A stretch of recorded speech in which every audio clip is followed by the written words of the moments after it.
तो दोस्तों आज मैं आपको एक्सप्लेन करने जा रही हूँ एक मलयालम हॉरर साइकोलॉजी मूवी जिसका नाम है भूताकालम। इसका मतलब होता है पास्ट यानी कि भूतकाल। मूवी काफ़ी बढ़िया है तो मेरे साथ वीडियो के एंड तक बने रहिए। और चैनल को सब्सक्राइब नहीं करा तो जल्दी से जाके सब्सक्राइब करें और बेल आइकन को प्रेस करें। तो चलिए बिना किसी देरी के चलते हैं वीडियो की तरफ। तो मूवी के स्टार्टिंग में हम वीनू नाम के एक लड़के को सोते हुए देखते हैं जिसके पास उसकी नानी आकर बैठ जाती है। और यहाँ पर उसकी नानी को कुछ काम नहीं था बल्कि उनको नींद में चलने की बीमारी थी। इसके बाद वीनू अपनी माँ के पास जाता है जिसका नाम आशा होता है और वो बताता है कि नानी यहाँ पर फिर से आ गई है और फिर दोनों मिलकर उनको सुला देते हैं। अब जाते हुए आशा वीनू को नानी का डायपर बदलने के लिए कहती है क्योंकि उनकी अब कंडीशन ऐसी नहीं थी कि वो ये काम खुद से कर पाए। वीनू उनकी मदद तो करता था लेकिन उसे ये सब करना बिल्कुल भी पसंद नहीं था क्योंकि बहुत समय से उसकी नानी बीमार थी और उसे उसका ख्याल रखना पड़ रहा था जबकि वो ऐसा नहीं करना चाहता था। अब वीनू के ऐसे बिहेवियर से आशा उस पर गुस्सा करती है और अब उसकी नानी भी ये बात समझ जाती है कि वो अब उन पर बोझ है। अब हम अगले दिन के सीन को देखते हैं जहाँ पर हमें पता चलता है कि आशा की माँ की मृत्यु हो चुकी है और इस चीज़ से वो दोनों काफ़ी शॉक थे क्योंकि ये सब अचानक ही हुआ था और ऐसा लग रहा था कि आशा और वीनू की दिक्कतों को देखकर उन्होंने खुद ही अपने आप को ख़त्म कर लिया।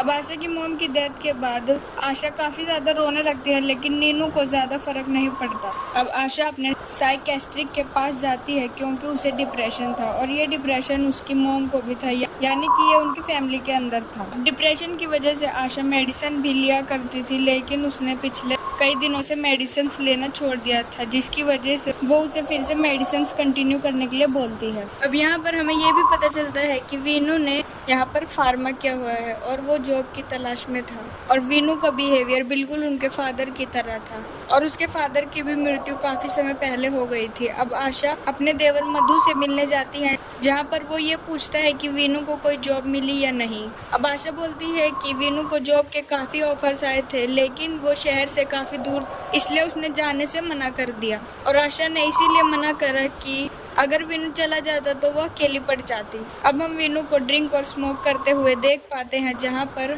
उसने थोड़े समय पहले ही इन सब चीज़ों को बढ़ा दिया था। ऑब्वियस सी बात है कि वो बहुत स्ट्रेस में था और बहुत टेंशन में था अपनी जॉब की वजह से और अपनी नानी को लेकर। साथ ही साथ यहाँ पर वीनू और उसकी माँ के रिश्ते भी अच्छे नहीं चल रहे थे। अब जब रात को वीनू अपनी नानी की व्हील चेयर उनके कमरे में रखने जाता है तब उसकी नानी के जो ग्लासेस होते हैं वो अपने आप ही गिर जाते हैं और आशा को ये लगता है कि वीनू ने ये ग्लास गिराए हैं जिसकी वजह से वो उस पर चिल्लाती है और यहाँ पर वीनू काफ़ी कंफ्यूज्ड हो जाता है क्योंकि ये चीज़ यहाँ पर अपने आप हुई थी, उसने ये नहीं करा था। अब हमें पता चलता है कि आशा यहाँ पर स्कूल टीचर है और यहाँ पर उसका काम अच्छे से नहीं चल रहा था। वो अपने काम में बिल्कुल भी ध्यान नहीं दे पा रही थी और इसकी वजह से प्रिंसिपल ने उसे लंबी छुट्टी लेने के लिए ऑफर करा था और इस चीज़ से आशा रोने भी लगती है क्योंकि उसे पता चल गया था कि उसे अब जॉब से निकाल दिया जाएगा। अब रात को वीनू अपनी माँ के कमरे के पास में जाता है जहाँ पर उसको कुछ आवाज़ें आ रही थी जहाँ पर उसे अपनी नानी की स्पिरिट दिखाई देती है और उसे पता चलता है कि ये एक उसका सपना था।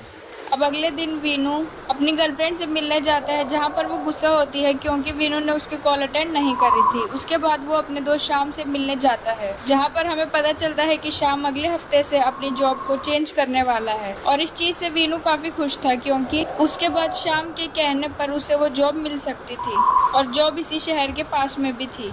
अब कुछ दिन बाद वीनू जॉब इंटरव्यू के लिए जाता है और इंटरव्यू के दौरान वो ये कहता है कि उसे इसी शहर में जॉब चाहिए क्योंकि वो यहाँ पर काम करना चाहता है, जिस पर एचआर उसे बोलता है कि अभी तक उन्होंने इस बारे में डिस्कस भी नहीं करा और उसे अगर जॉब मिलेगी भी तो दूसरे शहर में मिलेगी। अब इंटरव्यू एंड करते हुए एचआर वीनू को गुस्से में ये कहते हैं कि उसे ये तक नहीं पता कि उसे इंटरव्यू में कैसे आना चाहिए, मतलब कि उसने शेव नहीं करी, कपड़े फॉर्मल नहीं है और उसे बात करने की भी तमीज़ नहीं है, इसीलिए उसे जॉब देने के बारे में ये लोग सोच भी नहीं सकते। अब वो दुखी होकर अपने फ्रेंड शाम से मिलने जाता है जो कि अगले ही वीक से दूसरी जगह जॉब पर जाने वाला था। वो चाहे तो उसके होटल में भी काम कर लेगा और इस चीज़ से शाम को भी कोई दिक्कत नहीं थी। अब हमें रात का सीन दिखाया जाता है जहाँ पर आशा वीनू से उसकी जॉब के बारे में पूछती है पर वीनू से कहता है कि उसे जॉब के लिए कम से कम 1.5 साल का एक्सपीरियंस होना चाहिए वरना उसको जॉब नहीं मिल सकती, जिस पर उन दोनों की बहस हो जाती है और वीनू कहता है कि अगर उसके डैड होते तो वो उसे अच्छे से समझाते। जिस पर आशा गुस्सा होकर कहती है कि उसकी डैड की वजह से आज वो इतने कर्जे में है। फिर वो अपने रूम में चली जाती है। अब अगली सुबह आशा स्कूल में जाती है, जहाँ पर आशा अपने ही ख्याल में खोई हुई थी। जहाँ उसके सामने एक बच्ची बैट से खेल रही होती है और वो उस लड़की से बैट छीन लेती है और छीना झपटी में उस लड़की के मुंह पर थोड़ी सी चोट लग जाती है। इस चीज़ के लिए आशा प्रिंसिपल से माफ़ी मांगती है, लेकिन उसे जॉब से निकाल दिया जाता है और इस चीज़ से वो काफ़ी दुखी हो जाती है। उसी रात जब वीनू सो रहा होता है तो उसके रूम का दरवाज़ा अपने आप ही मूव करता है, लेकिन वीनू को इसका रीज़न समझ में नहीं आता। अब सुबह जब वो सोकर उठता है तो उसे अपना फ़ोन टूटा हुआ मिलता है और उसको ऐसा लग रहा था कि उसकी माँ ने ऐसा करा है और वो अपनी माँ के पास जाकर इस बारे में पूछता है, जिस पर आशा बोलती है कि उसे कुछ नहीं पता और उसने ये नहीं किया है और उसे सुबह सुबह लड़ने का मूड नहीं है। जिस पर वीनू उसके पर्स से फ़ोन रिपेयर के लिए पैसे भी ले लेता है और जाते हुए ये कहता है कि आप भी यही चाहती थी कि नानी मारी जाए, जिस बात से आशा बहुत ज़्यादा रोने लगती है। अब वो फिर से अपने साइकियाट्रिस्ट के पास जाती है, जो उसे नींद की गोली खाने के लिए देती है। अब वीनू को हम उसकी गर्लफ्रेंड प्रिया के साथ देखते हैं, जो उसके साथ अपना बर्थडे सेलिब्रेट करता है और रात को लेट घर आता है। घर के अंदर आते ही उसे कुछ सुपर नेचुरल पावर ऑब्जर्व होने लगती है। इसके बाद वो अपनी नानी के रूम में जाता है, जहाँ पर उनके ग्लासेस अपने आप ही नीचे गिर जाते हैं और डोर भी लॉक्ड हो जाता है, जिससे डर कर वीनू आशा को बुलाने लगता है, लेकिन आशा ने तो नींद की गोलियां ली थी, इसलिए वो गहरी नींद में सो जाती है।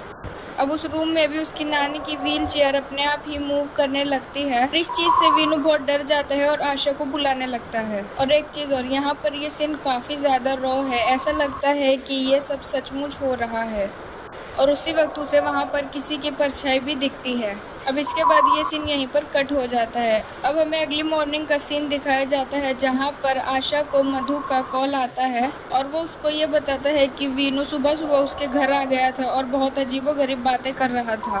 वो ये बोल रहा है कि उसने पिछली रात अपनी नानी को देखा है। जिसके बाद में मधु आशा को वीनू के लिए एक काउंसलर बुलाने की बात करता है और जस्ट अगले ही सीन में जॉर्ज नाम का एक काउंसलर वीनू की काउंसलिंग करने आता है और हम जानते हैं कि वीनू ने झूठ नहीं बोला था और ना ही वो पागल है।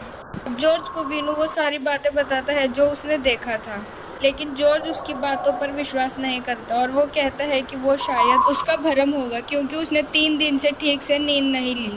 अब वीनू को इस चीज से काफी परेशानी होने लगी थी, जहाँ पर उसे अजीब सी आवाजें सुनाई देती थी और वो काफी चिड़चिड़ा भी हो गया था। अब एक दिन जब आशा और वीनू अपने घर पे नहीं होते, तब जॉर्ज उनके घर पर जाता है और आशा की नेबर उसे अपने पास बुलाकर कहती है कि वो घर अच्छा नहीं है और उसे भी वहाँ पर नहीं रुकना चाहिए। अब और पता करने के बाद उसे ये पता चलता है कि इस घर में पहले एक फैमिली रहती थी, जहाँ पर हस्बैंड ने फांसी लगा ली थी और वाइफ और बेटी को जहर दे के मार दिया। और वो इस चीज का पता लगाने के लिए उस घर के मालिक से मिलने का तय करता है। जॉर्ज अब यहाँ पर उस घर के ओनर से मिलता है, जो कहता है कि जो फैमिली उस घर में मारी गई थी वो फैमिली उसके बेटे की ही थी और उसके बेटे को थोड़ी मेंटली प्रॉब्लम थी और इस वजह से ये घटना हुई थी। अब आशा और वीनू को उस घर में काफी सुपर नेचुरल पावर महसूस होने लगी थी। दूसरी तरफ जॉर्ज ये सब जानने के बाद उस फैमिली से मिलने जाता है, जो कि इससे पहले उस घर में रह रही थी और वहाँ पर उसे पता चलता है कि एक कपल वहाँ पर रहा करता था, जिसके अंदर एक दिन उसके हस्बैंड ने फांसी लगाने की कोशिश करी थी और उसकी वाइफ ने उसे बचाया था। अब उसकी वाइफ से जॉर्ज को ये भी पता चलता है कि उसके हस्बैंड को उस घर में काफी लोग दिखाई देते थे और काफी अजीब सी आवाजें भी सुनाई देती थी, जैसे कि वीनू के साथ होता है। और धीरे धीरे जॉर्ज को उस घर के पास्ट का आइडिया आ रहा था और उसको वीनू के ऊपर भी यकीन होने लगा था। अब वीनू इस सब बारे में अपनी गर्लफ्रेंड प्रिया को बताता है, लेकिन प्रिया उस पर विश्वास नहीं करती और उसकी कोई बात सुनना नहीं चाहती थी। इस बात से वीनू काफी दुखी हो जाता है और हद से ज्यादा ड्रिंक कर लेता है और उसी बार के अंदर वीनू का किसी से झगड़ा भी हो जाता है और वो पागलों जैसे बिहेव करने लगता है, जिसके बाद में उसे उसके घर तक पहुंचाया जाता है। अब मधु यहाँ पर आशा को ये बताता है कि उसके साथ ये सब उसकी गंदी आदतों की वजह से हो रहा है और जॉर्ज के कॉल आने पर भी मधु जॉर्ज को वीनू का केस स्टडी करने से मना कर देता है, क्योंकि उसके हिसाब से वीनू सिर्फ बिगड़ा हुआ लड़का था। अब उस रात आशा इन सब चीजों से तंग आ चुकी थी, इसलिए वो बहुत ही बड़ा कदम उठा लेती है। डोसा बनाते हुए बैटर में वो जहर मिला देती है। अब वीनू आशा को बोलता है कि उसे खाने का मन नहीं है, लेकिन आशा उसे फोर्सफुली खाने के लिए कहती है और वीनू कहता है कि इससे क्या होगा जब उसकी माँ उस पर भरोसा ही नहीं करती।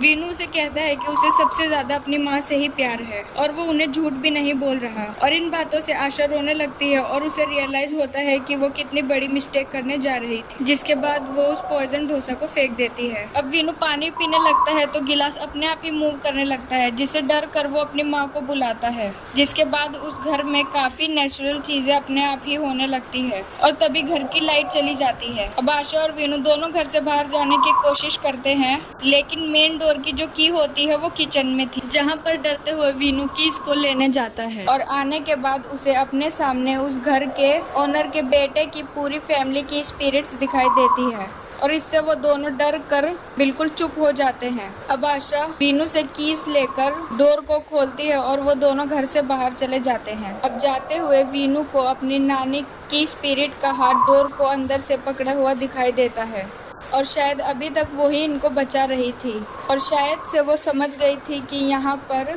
स्पिरिट्स है और शायद इसी वजह से उन्होंने अपनी बॉडी को खत्म कर लिया था, ताकि यहाँ पर वो अपने ग्रैंडसन और अपनी बेटी की रक्षा कर पाएगी। और ये देखकर यहाँ पर वीनू काफी डर जाता है, लेकिन कहीं ना कहीं वो यहाँ पर ये भी सोच रहा होगा कि उनकी नानी की स्पिरिट ने ही उन्हें बचाया है। अदरवाइज इससे पहले यहाँ पर जो भी कोई रह रहा था उन्होंने कुछ न कुछ गलत कदम उठाया था। और इसी के साथ में ये सीन यहाँ पर कट हो जाता है। अब हमको अगली सुबह का सीन दिखाया जाता है, जहाँ पर हमको ये पता चलता है कि वीनू और आशा यहाँ पर नहीं रहने वाले और वो लोग दूसरी जगह पर शिफ्ट हो रहे हैं। और एंडिंग सीन में आशा वीनू से पूछती है कि वो क्या सोच रहा है, जिस पर वीनू ये कहता है कि हम तो चले जाएंगे, लेकिन हमारे बाद जो लोग यहाँ पर रहने आएंगे उनका क्या होगा। और इसी के साथ ये मूवी यहीं पर खत्म हो जाती है। तो दोस्तों, अगर वीडियो पसंद आए तो लाइक, कमेंट, शेयर जरूर करें और चैनल को सब्सक्राइब करें। Thank you for watching.